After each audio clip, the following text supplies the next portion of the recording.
আসসালামু আলাইকুম। দেশ উপবাস থেকে যারা আমার এই ভিডিওটি দেখছেন তাদেরকে অসংখ্য ধন্যবাদ। আজকে আলোচনা করব ছাদের উপরে একটি কলাম করতে কত টাকা খরচ হবে সেটা। এখানে যে কলামগুলো করা হয়েছে দেখতে পাচ্ছেন, এটা 2 তলা ফাউন্ডেশনের একটি বাড়ির ছাদের উপরে কলাম করা হচ্ছে। এখানে এখন শুধু কলামগুলো করে রাখা হবে, পরে ছাদ করা হবে। এখানে সাইডের সব কলামগুলো রড দেওয়া হয়েছে 4 পিস 16 মিলি রড দেওয়া হয়েছে। শুধু মাঝখানের একটি কলামে রড দেওয়া হয়েছে 6 পিস 16 মিলি রড।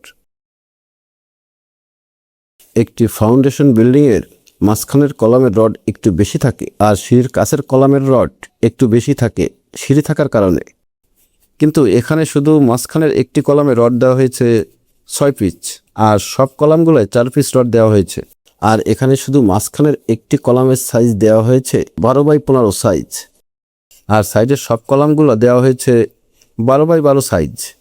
যদিও 2 তলা ফাউন্ডেশনের জন্য সাইডের কলামগুলা 10x10 বেশিরভাগ জায়গায় দিতে দেখা যায়, 10x10 দিলেই চলে।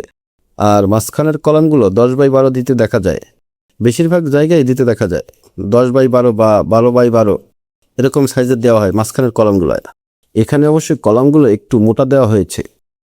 যদি কলামের ফিটনেস বেশি দিতে হয় সেক্ষেত্রে কিন্তু বেসের হাইট, তারপর বেস একটু বেশি চওড়া দিতে হয়। এমন না যে বেস ছোট দিয়ে উপরের কলামগুলো বড় দেওয়া যায়। মানে উপরের কলামের সাইজ যদি বড় দেওয়া হয় সেক্ষেত্রে নিচের বেসের সাইজও বড় দিতে হয়। যাই হোক, যদি ইঞ্জিনিয়ারকে দিয়ে ড্রয়িং ডিজাইন করানো হয় সেক্ষেত্রে তো ড্রয়িংয়েই উল্লেখ থাকবে যে কোথায় কী সাইজের কলাম দিতে হবে। যেহেতু 12x12 কলাম বেশিরভাগ জায়গায় দেওয়া হয় না, বেশিরভাগ জায়গায় 10x12 সাইজের দেওয়া হয় 2 তলা ফাউন্ডেশনের জন্য। সেজন্য আমরা 10x12 সাইজের একটি কলাম করতে ছাদের উপরে কত টাকা খরচ হবে সেই হিসাবটা বের করব। এই একটা কলামের হিসাব দেখলেই আপনারা বুঝতে পারবেন যে ছাদের উপরে একটি কলাম করতে কত টাকা খরচ হবে।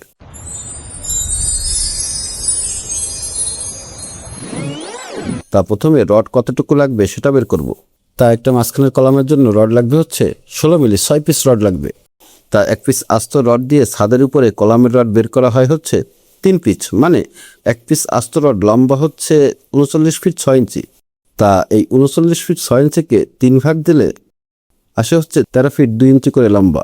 13 ফিট রড অবশ্যই 2 তলা ফাউন্ডেশনের জন্য লাগে না, যেহেতু উপরে আর বাড়তি রড রাখার প্রয়োজন নাই 2 তলা ফাউন্ডেশনের জন্য। যাই হোক, উপরে 3 ফিট রড বেশি থাকে, বেশি অবশ্যই একটু থাকা ভালো। তাহলে একটি কলামের 6 পিস রডের জন্য 16 মিলি রড লাগবে হচ্ছে 2 পিস রড। 1 পিস আস্ত রডের ওজন হচ্ছে 19 কেজি। তাহলে এখানে একটি কলামে রড লাগবে হচ্ছে 38 কেজি।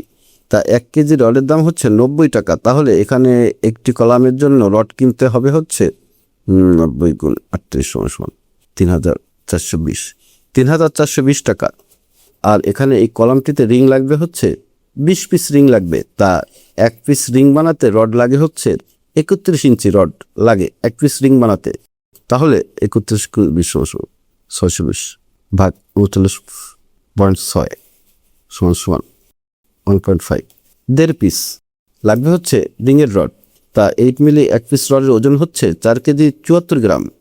তাহলে 4.74 ভাগ 2 সমান 2.37 যোগ 4.74 সমান 7.11, 7 কেজি রড লাগবে হচ্ছে রিংয়ের রড।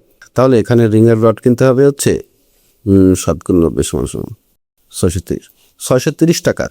আর এখানে 10x12 একটি কলাম ঢালাই করার জন্য খোয়া লাগবে হচ্ছে 8 ফিট।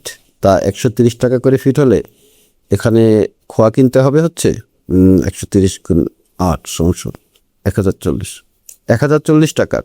আর এখানে সাদা বালি লাল বালি মিলিয়ে মোট বালি লাগবে হচ্ছে 350 টাকার। আর এখানে সিমেন্ট লাগবে হচ্ছে 1.5 ব্যাগ। 1.5 ব্যাগ সিমেন্টের দাম হচ্ছে 750 টাকা। এবার মিস্ত্রি খরচ।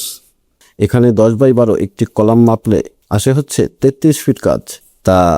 50 টাকা করে ফিট ধরলে এখানে মিস্ত্রি খরচ লাগবে হচ্ছে 33 গুণ 50 1650 টাকা।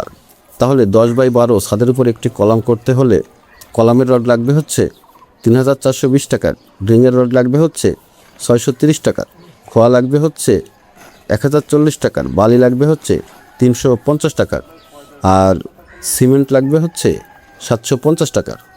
তাহলে ছাদের উপরে একটি কলাম করতে হলে মিস্ত্রি খরচ সহ মোট আপনাকে খরচ করতে হবে হচ্ছে 7,840 টাকা।